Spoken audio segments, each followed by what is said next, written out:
Hello guys, welcome to market analysis video. ഇന്നത്തെ chart നോക്കുകയാണെങ്കിൽ നിഫ്റ്റിയിൽ മാർക്കറ്റ് ചെറിയൊരു ഗ്യാപ്പ് അപ്പിലാണ് ഓപ്പൺ ആയത്. ഫ്ലാറ്റ് ഓപ്പണിംഗ് ആണെന്ന് നമുക്ക് പറയാം. പക്ഷെ അത് കഴിഞ്ഞിട്ട് പെട്ടെന്ന് നല്ലൊരു ബൈയിങ് ഫസ്റ്റ് ക്യാൻഡിൽ തന്നെ കാണിച്ചു. അത് നമ്മുടെ മേജർ ആയിട്ടുള്ള റെസിസ്റ്റൻസ് ബ്രേക്ക് ചെയ്തു 24,600. ഇതൊരു മേജർ റെസിസ്റ്റൻസ് ആണ്. പക്ഷെ ഇവിടെ നിന്ന് മാർക്കറ്റിന് ഹയർ ലെവലിലേക്ക് പോകാനുള്ള സ്ട്രെങ്ത് ഉണ്ടായിട്ടില്ല. കാരണം കഴിഞ്ഞ ഒരു വീക്ക് മുഴുവനും മാർക്കറ്റ് ആ ഒരു ലെവലിൽ തന്നെ കൺസോളിഡേറ്റ് ചെയ്യുകയായിരുന്നു. സോ ഇന്ന് ചിലപ്പോൾ ഈ ഒരു ബ്രേക്ക് ഔട്ട് കാണുമ്പോൾ ആളുകളൊക്കെ വളരെയധികം എക്സൈറ്റഡ് ആയിട്ടുണ്ടാവും. കാരണം മാർക്കറ്റ് കണ്ടിന്യൂ ചെയ്യും എന്ന് എക്സ്പെക്ട് ചെയ്ത കുറെ ആൾക്കാർ ഇവിടെ ട്രാപ്പ് ആയിട്ടുണ്ടാവും. അവരെയൊക്കെ ട്രാപ്പ് ആക്കിക്കൊണ്ട് മാർക്കറ്റ് ഒരു സ്ട്രോങ് സെല്ലിങ് വന്നു. എന്നിവിടെ കാണാൻ പറ്റും ഒരു 3 ക്യാൻഡിൽ കൊണ്ടാണ് ഈ താഴെ എത്തിയത്. സോ അതിനുശേഷം എന്ത് ചെയ്തു, കഴിഞ്ഞ ദിവസത്തെ ലോയും കൂടി എടുത്തു.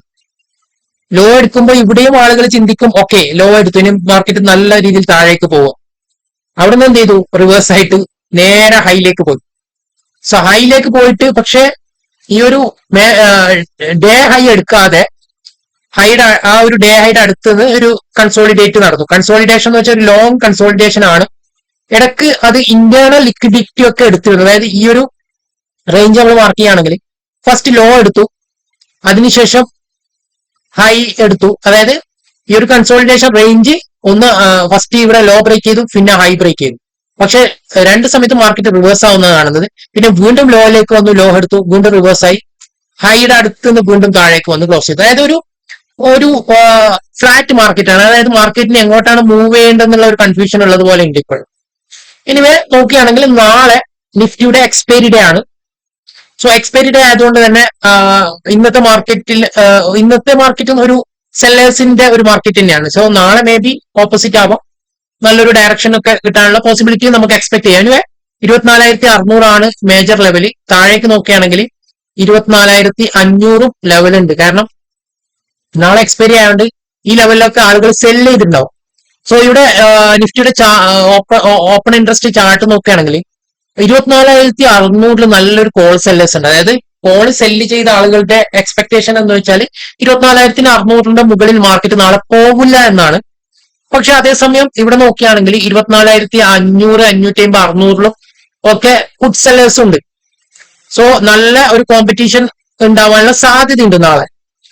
കാരണം രണ്ടും അടുത്തടുത്ത റേഞ്ചാണ്. 24,600 അടുത്ത റേഞ്ചാണ്, 24,500 നല്ലൊരു അടുത്തുള്ള റേഞ്ച് തന്നെയാണ്. സോ മാർക്കറ്റ് മേ ബി ഒന്ന് ഹയർ ലെവലിൽ പോകാം, വീണ്ടും താഴേക്ക് വന്നിട്ട് ലോയിലേക്ക് വരാം. അപ്പൊ അങ്ങനെ ഒരു എക്സ്പെക്ടേഷൻ ഉണ്ട്. കാരണം ചെറിയ റേഞ്ചിൽ ആളുകൾ ഒരുപാട് സെല്ലേഴ്സ് ഉള്ളത് കൊണ്ട് തന്നെ രണ്ടുപേരെയും ട്രാപ്പ് ആക്കാൻ മാർക്കറ്റ് മേ ബി ട്രൈ ചെയ്യാം.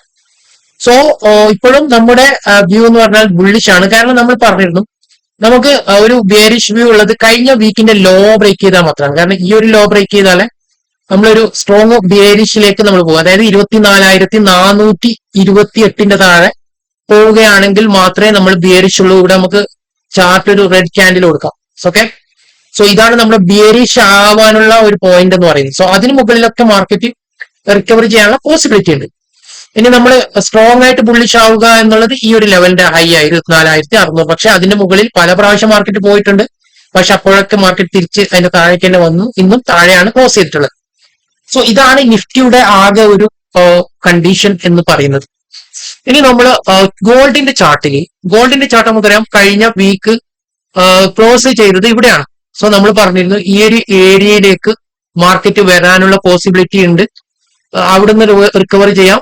ഇന്ന് ഓൾമോസ്റ്റ് ആ ഒരു ലെവലിൽ തന്നെയാണ് മാർക്കറ്റ് ഉള്ളത്. അതേപോലെ ഈ ഒരു താഴെ ഒരു ലെവലും കൂടി നമ്മൾ എക്സ്പെക്ട് ചെയ്തു. പക്ഷെ അവിടത്തേക്ക് മാർക്കറ്റ് എന്തായിട്ടും വന്നിട്ടില്ല. മാർക്കറ്റ് ഈ ഹയർ ലെവലിനെ റെസ്പെക്ട് ചെയ്തു, താഴേക്ക് വന്നു, പിന്നെ അതിനുശേഷം റിക്കവറി ആയി, വീണ്ടും താഴേക്ക് വന്നു, അതിന്റെ അടുത്ത് നിന്ന് റിക്കവറി ആയി. സോ ഇതാണ് ഗോൾഡിന്റെ ഒരു അവസ്ഥ. അതായത് ഹയർ ലെവലിൽ ഒരു consolidation market may be continue ചെയ്യാനുള്ള പോസിബിലിറ്റി ഉണ്ട്. ഗോൾഡിൽ ഒരു ബൈയിങ് കണ്ടിന്യൂഷൻ ആണ് എക്സ്പെക്ട് ചെയ്യുന്നത്. കാരണം മാർക്കറ്റ് സസ്റ്റെയിൻ ചെയ്യുന്നുണ്ട് ഹയർ ലെവലിൽ തന്നെ. സോ ഇതാണ് ഇന്നത്തെ ഗോൾഡിന്റെയും നിഫ്റ്റിയുടെയും ഇത് എന്ന് പറയുന്നത്. സോ രണ്ടും ബുള്ളിഷാണ് ഇപ്പോൾ ഉള്ളത്, ബുള്ളിഷ് ഏരിയയിൽ തന്നെയാണ് ഉള്ളത്. So maximum bullish trade plan ചെയ്യാം. പക്ഷെ ഇന്നത്തെ ഒരു മാർക്കറ്റിൽ ഭയങ്കര ചോപ്പിയാണ് മാർക്കറ്റ്. ഇനിഷ്യലി മോർണിംഗിൽ തന്നെ ഒന്ന് സെല്ലിങ് വന്നു, പിന്നെയും ബൈയിങ് വന്നു, ഒരു വി ഷേപ്പ് റിക്കവറി ഒക്കെ തന്നിട്ടാണ് പിന്നെ കൺസോളിഡേറ്റ് ചെയ്തത്. സോ അതുകൂടാതെ ഇന്ന് ഫോറിൻ ഇൻവെസ്റ്റേഴ്സ് ബൈ ചെയ്തിട്ടുണ്ട്, പക്ഷെ ഡൊമസ്റ്റിക് ഇൻവെസ്റ്റേഴ്സ് ഇന്ന് സെല് ചെയ്തിട്ടുണ്ട്.